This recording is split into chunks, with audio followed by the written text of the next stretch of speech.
We know, why do we drink 4 kaises? There are 4 lashonos of Geula. But we know that Bemes, there's a 5th lashon of Geula. Look in the pasuk, it says, V'otzeisi eschem mitachas sivlas Mitzrayim, v'itzalti eschem me'avoidasam, v'go'alti eschem b'zroa natuya. Then it says, V'lokachti eschem li la'am.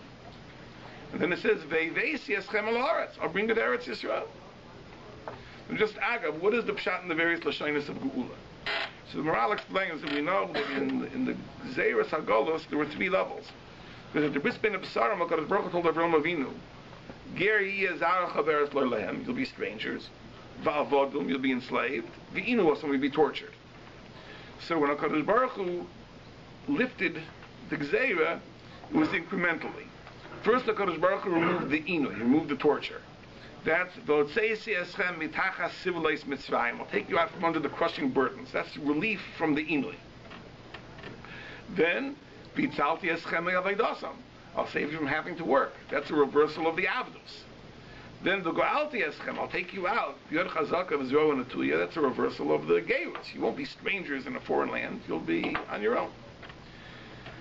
So the first 3 lashonos are the reversal of the 3 aspects of the gzeira. Then V'lokachti eschem li la'am, of course, refers to Ma'amar Sinai, giving the Torah. That's when we became a Kodesh Baruch Hu's people.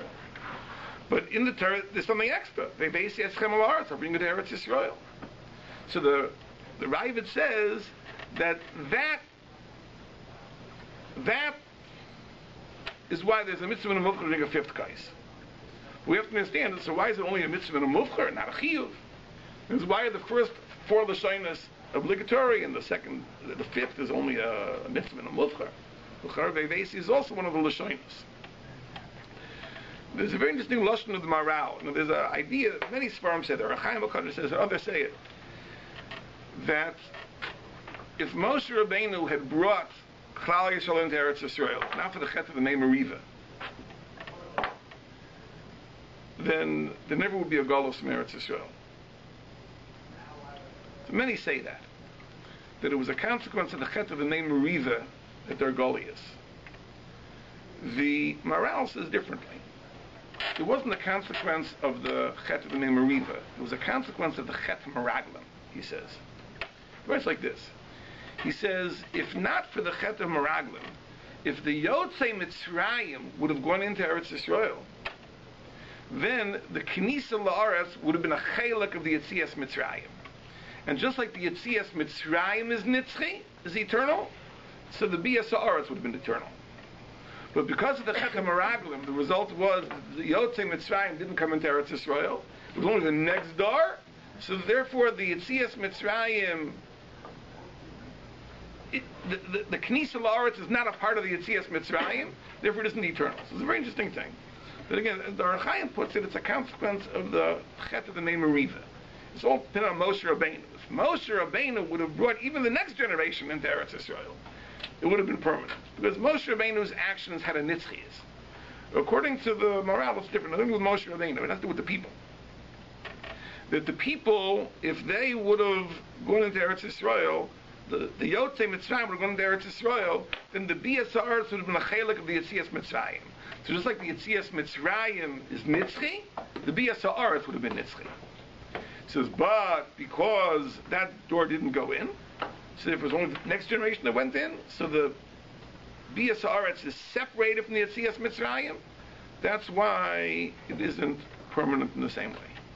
And we can understand a very interesting thing.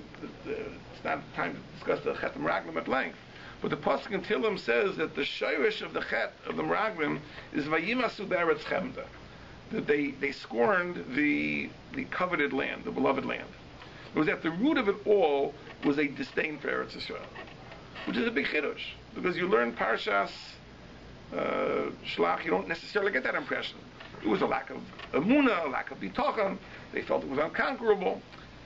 But what the Torah is telling us, the Tehillim is telling us, is that at the root of it, it was a disdain for Eretz Yisrael. If Eretz Yisrael would have been as choshev as it should be to them, they'd have been willing to take all risks and endanger themselves to conquer Eretz Yisrael. The fact that they saw it as unconquerable meant that they thought it wasn't worth fighting for. That's why the shayrish of the thing is v'yimasu be'eretz chemda. really in the Ribono Shel Olam scheme, Eretz Yisrael is integral to the life of a Jew. Because a Yetzias Mitzrayim without a coming to Eretz Yisrael makes no sense. What Kollel Yisrael did with the Chet HaMeraglim is they created the reality. They said, no, we can live without Eretz Yisrael.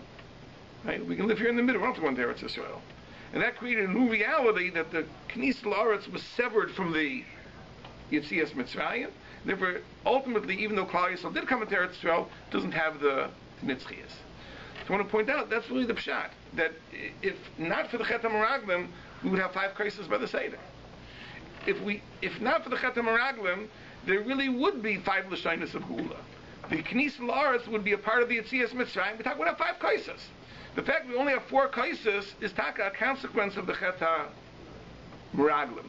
By severing the Knis L'Aretz from the Yetzias Mitzrayim, so now the Gula only has 4 aspects, the 4 kaisos, and the 5th remains. Now we know that we have a minhag at the Seder to pour a 5th kais, we don't drink it, and it's called kais shel Eliyahu. So what's talk of this idea of pouring a kais shel Eliyahu on Navi? So I think in Meduma the pshat could be as follows, that when Mashiach comes, that's out of the tikkun of all the kalkulim of all the dairis, all the chesvainis, all the faults will be mesukan. Eliyahu Navi will come, v'heish leivavas alban, leivbanim alavaisam, Eliyahu Navi coming to Machzas B'tshuva, avadas the tikkun of all the chesvainis. So this chisaron, the chisaron of V'yimasu Beretz Chemda, which severed the Yetzias Mitzrayim, and the Bias Haaretz, that will be mesukan, and then we'll have the 5th kais also, and that's why that kais is called the kais shel Eliyahu Navi. When Eliyahu Navi comes and is misakin all the kakulim, then we'll have 5 kaisos by the Seder, and that's the kais. I just want to point out this agav for people that have a halachic bent. So why don't we pour a kais shel Eliyahu for everybody? So maybe I'll be the brisker Rav, if the Rav holds that you can be noisy in the kaisos also. It might be good enough to pour one. That's just the hara. So I want to point out a very interesting thing. There's a Gemara in Brachas, a famous Gemara in Brachas. The Gemara says that Arba Dvarim Nemru B'Kais Shel Bracha. That there are 4 halachas that are said about the Kais Shel Bracha. Chai, first the wine has to be fresh. Mole, you have to fill up the whole cup. Shtifa v'hadacha, and you have to rinse the cup inside and outside. Those are the 4 halachas that are said by a Kais Shel Bracha. The simonech, and the way to remember this is chamisha, which is very, very odd. In other words, you want to remember 4 things. The simon is the word chamisha. Ches mem shin he chamisha, which means 5. But it's Rashi Tevis for Chai Malei Shtifa Hadacha. So that's the simon. So the Shalach Kadosh says on this Gemara that there's a remez over here. Because the word chamisha is the oisius of Mashiach, except that instead of the yud, you have a hey. But if you add the number 5, that turns the hay into a yud, then it's the oisius of Mashiach. So this reference to the kais shel bracha is a reference to the Gemara in Pesachim, which talks about the kais shel bracha of Yemos Mashiach. The Gemara says that Lasid Lava, when Mashiach comes, there'll be a big suda, and there'll be a kais shel bracha, and the question is who should bench? And they'll offer to Avraham Avinu, and they'll say, no, I can't bench, I had Yishmael.